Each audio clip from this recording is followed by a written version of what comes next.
Chapter 10. For the rest of the week, Dawn stayed pretty busy. She did her best to catch up in all her new classes, which luckily wasn't too hard. Her science class was at least a full month behind the advanced science lab at her old school, and most of her other classes were about the same as her old ones. Things were improving a little at home. Mr. Marmalade gradually stopped hiding under the furniture every time a zombie came to the door. He even stayed in view at the top of the stairs, watching suspiciously when Dawn's grandparents came to dinner on Thursday night. Dawn could tell that her parents were pleased that she seemed to be adjusting so well. "I'm glad you talked us into letting you go to the public school," her dad said, sipping his coffee and watching her stuff her books into her backpack on Friday morning. "It seems to suit you." "Yeah, it's okay." Dawn didn't bother to tell him that she was just biding her time, waiting for her birthday, hoping she could go back to her normal life. "Have a great day, kiddo," her dad said as she headed for the door. "Thanks." Dawn hurried over to the Donovans' house. She got there just as Jake and Jane emerged. "Hi," Jane greeted her. "Did you finish the science homework?" "Yeah." "Want to check our answers on the ride?" Dawn offered. Jake rushed toward the car. "Shotgun," he called with a laugh. "Hey, it's my turn to ride in front today," Jane protested. Dawn smiled as she watched the two of them fight over the front seat. But she also felt a weird little twinge of sadness. She was really starting to like both the twins.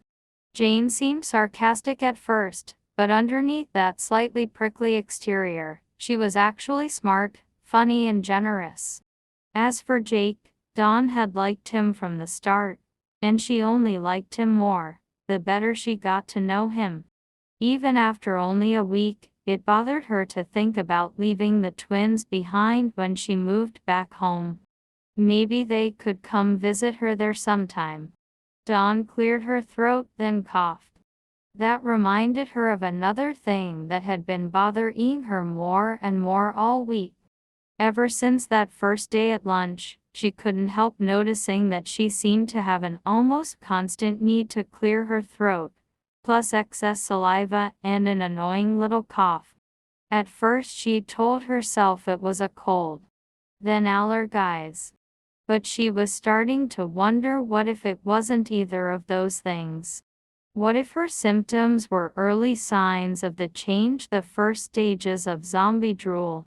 After all, her birthday was only a couple of weeks away now. "Coming, Dawn," Jake called from his spot in the back seat. Dawn sucked in some extra saliva, then smiled. Coming. Sunday afternoon was exactly 2 weeks before Dawn's birthday. She put it out of her mind as she ran a brush over Skip's chestnut coat. She'd gone back to the stable with Luna, promising to join the group lesson this time. Dawn still wasn't sure she'd be able to concentrate on her writing with all those zombies around. But somehow, trail riding didn't seem quite as fun now that Dawn knew the scary zombie woman was still out there in the woods. "Quit that, Rosie." Luna's voice drifted over from the next stall. She sounded frustrated. Dawn poked her head over the door of Luna's stall. "Everything okay?" Luna waved the metal hoof pick she was holding. "She keeps pulling her foot away when I try to pick it out." "You're in luck," Dawn said with a smile.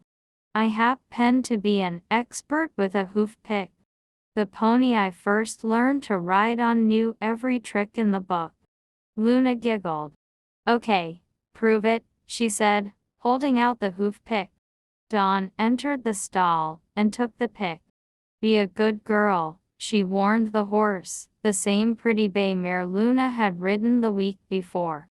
Then she gently but firmly took hold of the mare's left front hoof, lifting it into the best position for cleaning. The mare held it there for only a second or two before leaning away and trying to slam it back down. Ah, Dawn said, hanging on to the hoof with both hands. Naughty girl. The mare looked surprised. She tried once more to pull her foot away, but once again Dawn was ready for her. Wow. Luna sounded impressed. How'd you do that? You just have to be prepared, Dawn said, picking out the hoof quickly and then putting it down.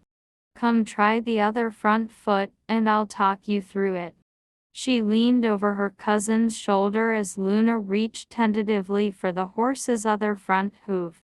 It took a few tries, but Luna finally got the mare's foot cleaned out.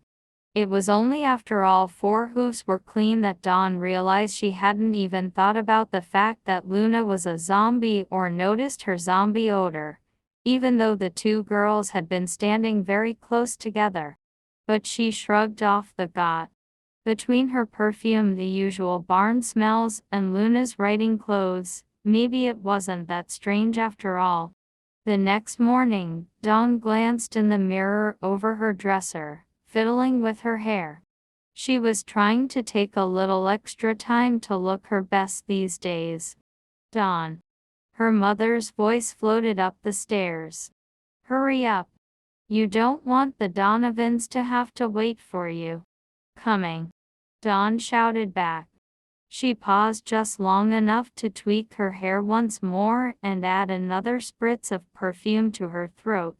Then she grabbed her backpack and headed downstairs. When she appeared in the kitchen, her father checked his watch. Good, you should still have time for breakfast, he said. Toast or cereal? Toast is good. Dawn patted Mr. Marmalade, who barely looked up as he eagerly gobbled his own breakfast. Then she picked up a slice of toast from the plate on the counter and took a bite. Her mother was bustling around the kitchen, already dressed in her lab coat. She poured a glass of orange juice and set it down in front of Dawn. So, Dawn, your father and I were just realizing that your birthday is less than 2 weeks away. How do you want to celebrate this year? Dawn chewed slowly, not sure what to say. How could her parents expect her to celebrate a birthday like this one?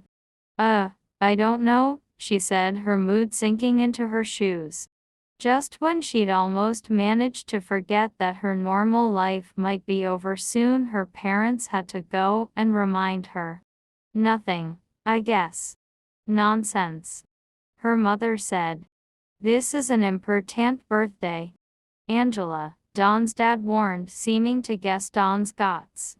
Dawn's mother pursed her lips. I know. But maybe she could take some of her new friends out for pizza down in East Valley on Saturday, the day before her actual birthday. That way. She let her voice trail off. Dawn kept her gaze on her toast. We should let Dawn decide, her father said. Maybe it would be better to stick to a family party right here in Vesper time. The Donovan kids could come too if you want, Dawn. Yeah, great idea. Dawn could just imagine what Jake and Jane would say if they got to witness her turning into a zombie right in front of them. She caught herself just before some drool escaped her mouth. Sucking the saliva back in, she shot a look at her parents to see if they'd noticed. They weren't looking at Dawn, but that didn't make her feel much better. Hello. A cheerful voice rang out from the front hall. Anybody home? Back here, Nancy.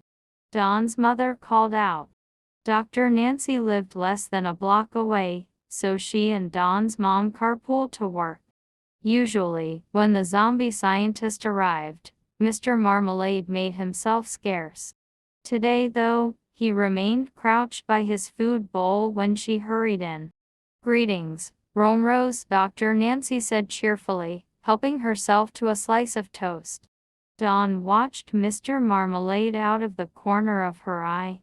The cat bristled briefly, then took another bite of food before sidling out of the room. Check it out, Dawn said. I think Mr. Marmalade's getting used to zombies. I told you it wasn't a mistake to bring him with us. Her mother traded smiles with Dr. Nancy. I suppose you're right, Mrs. Romero said. It just goes to show that anyone can adjust to just about anything. Whatever. Dawn cleared a little more excess saliva out of her throat, then slung her backpack over one shoulder. I'd better go or I'll be late.